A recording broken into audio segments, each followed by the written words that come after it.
think midterm rental is a really cool niche because you're not doing day-to-day rentals. You're also decreasing a bit of the headaches that come with management. You're still achieving a rent premium. Tends to make a lot of sense.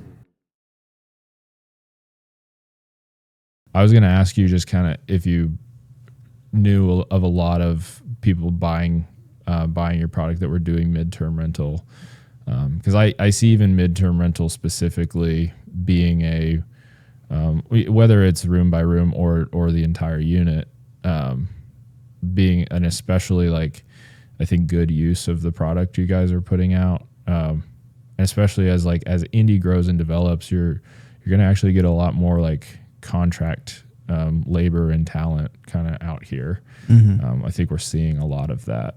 Yeah. So, I mean, I'm sure you guys have been seeing that on your rental side as well for property management. A lot of investors interested in it. Yeah. I'm going to be writing an offer this evening on a turnkey midterm rental right now. Nice. Yeah. Yeah. I'd say for us, it's probably about 5 to 15% of our clientele who are looking into midterm rental. And it's a pretty interesting concept because, I mean, existing models right now, you've got short-term, you've got long-term.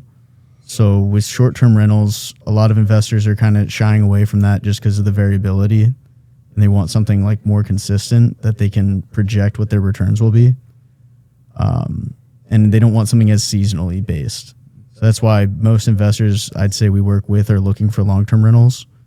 I think midterm rental is a really cool niche because you're just kind of diversifying your risks because you're not doing day-to-day rentals. You're also decreasing a bit of the headaches that come with management on your short-term rentals that you don't see in long-term. And you're still achieving a rent premium that tends to make a lot of sense when you compare what your cash flows are going to be relative to long-term or short-term. And honestly, I'll even say this is like we manage a lot of properties on the long-term side. You might even be you're eliminating some headaches that you encounter with long-term, which is like sometimes if a tenant is in the property several years, like even if you're trying to, like you never know, like if you inherit the tenant on a purchase or something like that, like it could be difficult to sort of. I think what happens is a lot of times investors get stuck kind of between a rock and a hard place of this tenant is paying their rent. I don't really want to rock the boat, but you know when I go through and I do like sort of periodic preventative maintenance and stuff, like I hate how they're living in this property. Like I know I've got like a big, you know what I mean? Can't kick them out. Yeah, it's like I can't kick them out because like it's just the cash flow kind of side works, but like I just know I've got a looming unit turn like whenever this person moves out, where you kind of sidestep that with midterm because it's almost like the frequency of the turns helps to mitigate like, I mean, occasionally you're still gonna have issues and stuff with people damaging the property, but it's almost like better that they're not like, just putting that patina on the walls like over time, like, I don't know.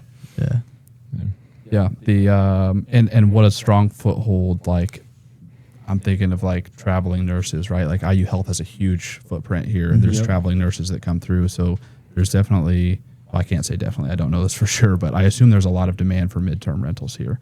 And then big companies like Lilly investing in new campuses. You mentioned like workforce housing, and depending on the proximity of your builds to like a college town or a college neighborhood, student housing as well, right? So like an opportunity for house hackers to rent a room at a time or 2 or 3 rooms at a time to students that are going to be there for 6 months at a time during a semester.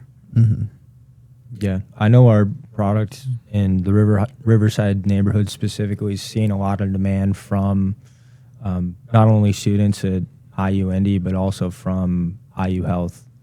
A lot of travel nurses, and then also further north in Mapleton Fall Creek, we've got some corporate leasing through, I think they're welders actually that are working at the Lilly plant. Yeah. So they're going from downtown Indianapolis pretty much all the way up to Lebanon, just because there's not that housing available to them. So they're traveling, what's that, probably 50 minutes to work. over 2 hours there and back every day, just to find something that they can live in for the time being while they're working at the plant. Yeah. Need to find something that works. And yeah, we've mentioned like there's a lot less investor activity in the suburbs, like sort of the donut counties of Indianapolis, because it's just really hard to make the numbers pencil for most investors. Question for you, Ryan. So I think I was reading somewhere something earlier this week about more so like the shifts in preferences for tenants, just changing from more like location based to maybe more types of build, like whether it's new or old or something uniquely suited for the person who's going to live there. Have you seen any of those types of shifts, or maybe even if there's price sensitivity for tenants? I guess what driving forces have you seen? We definitely see price sensitivity. It is strange because I would say overall, consistent with what you're saying about supply and demand, we're seeing growth in rent rates, but in different locations. Like sometimes like rents have even softened, and just so pricing is really important. Relative to the level of updates of the units. Like I think that part of that, if I had to like kind of theorize a reason, it is just that rental properties are it's becoming more of a thing. Like single family, multifamily, like rental properties on the residential side. It's weird because there is more inventory of that than there was. It's still not keeping up with demand because it's like the rent demand grows faster, but there's that's something that's sort of new compared to maybe 2010, 2015, like for Indianapolis, that there's just this many rentals. So if you think about that as like you're putting a product out there as the owner, like what are you competing with? Like you're competing with a lot of different styles and finishes. And so I think like when our team is like showing properties, I mean, it's always been sort of a thing that leasing is a volume game where it's like you got to do a lot of showings to like get that sort of qualified applicant that wants to move forward. But I feel like it's even more so than like the early days of our operation. We're seeing just tenants that are like, yeah, I'm looking at like 10 properties today. Like, it's like, all right, well, this one's the best, move forward, please.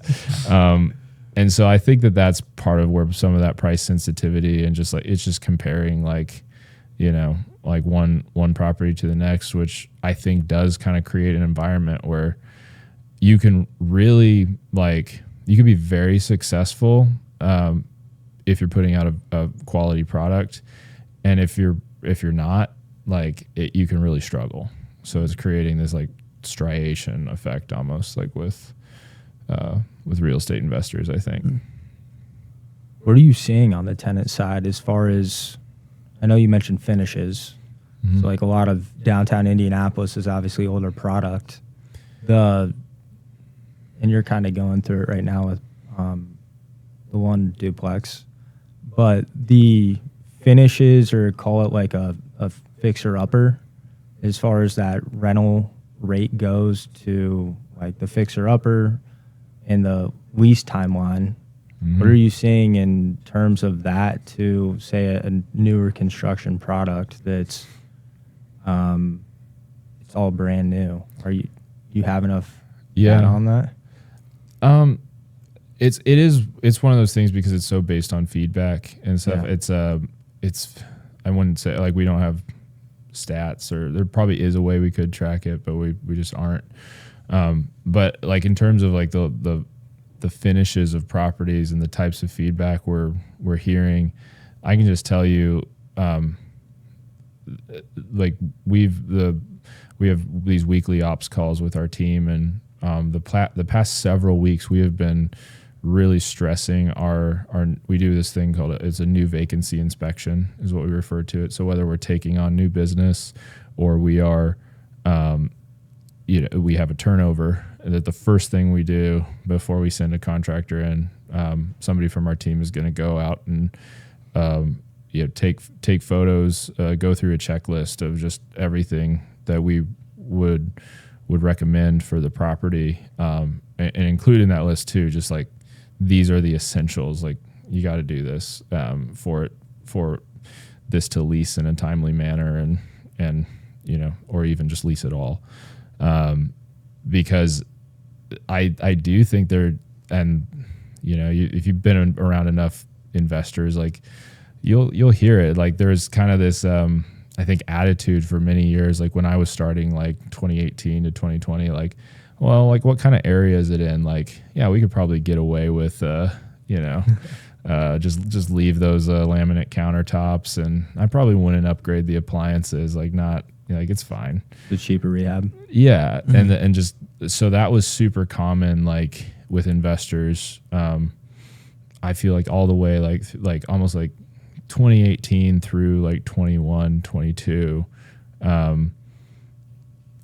was seeing all that a lot, and that with tenants is almost like unacceptable now. Like you'll kind of, and it doesn't matter if it's like a C class or a D class area still, like it's almost like that minimum standard has like raised with, and I'm seeing it on the owner occupant side too. It's a little different with owner occupant, but I mean, if a house was like obviously done as a cheap flip, like people are, it's almost like they treat it like it's a distressed property. Like people are a lot more and even at like lower price points, I'm seeing that where it's almost just that's not speaking for every buyer and every tenant out there, but we're certainly seeing more of that, I think. Would you say that higher quality expectation from the tenants, would you think a main driver of that would be, I guess, how you mentioned earlier that there's so much available inventory also that, I mean, partially, I mean, they're comparing it. So you said like 10 properties when they're looking to sign a lease. Mm-hmm. Would you say that plays into it at all? Yeah, I think it feels like there's higher bandwidth on the market. Like there's more listings, there's more tenants, there's more listings.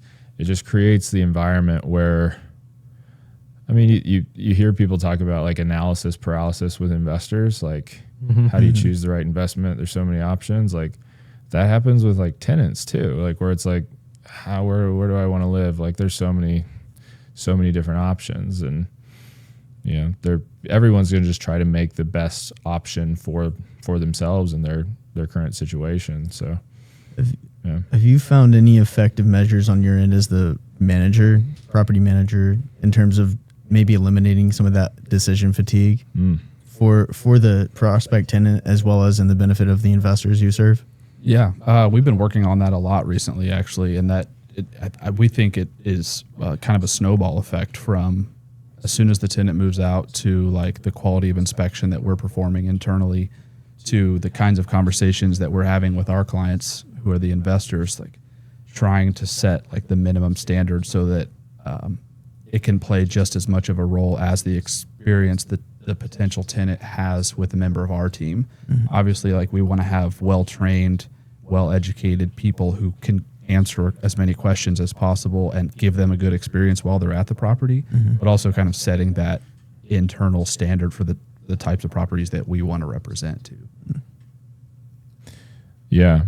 And as far as like that, even that leasing process goes, that's the other side that's on us as the property manager, is reducing the amount of friction in that process as much as possible. So like we rolled out I don't know, like maybe 6 months back a new leasing page basically on our all of our available rentals show up on a map. Really simulates like kind of what that experience is on Zillow, and people arrive at that. They may have initially inquired on Zillow or wherever, but if they do, they'll immediately get an email from our system with a link that is like, hey, when do you want to set up a showing? And so it's a calendar that is synced and like kind of does a round robin booking thing with all of our, we have 5 operators on our team, and it's synced with all of their Google calendars. So like a tenant can go from just browsing listings on Zillow, or they might be directly on our website, or whatever platform they're on, to having a showing booked in less than 5 minutes. And they could be doing that at 1 a.m. Like it's not dependent on, our team answering the phone, or like, although we do that too, like for not everybody wants to book a showing online, but it's a lot. It's a huge portion of the market that is like, I don't want to have to call somebody and then like add it to my schedule. And when you field showings that way too, like you get a lot of no-shows, like, cause we'll talk on the phone and be like, okay, we're going to show this to you at 7 p.m. on Tuesday. And they'll be like, okay, 7 p.m. on Tuesday. You'll send them a confirmation. They don't accept it. It's like, and then you're there just hanging out at 7 p.m. on Tuesday and they're not there. Yeah.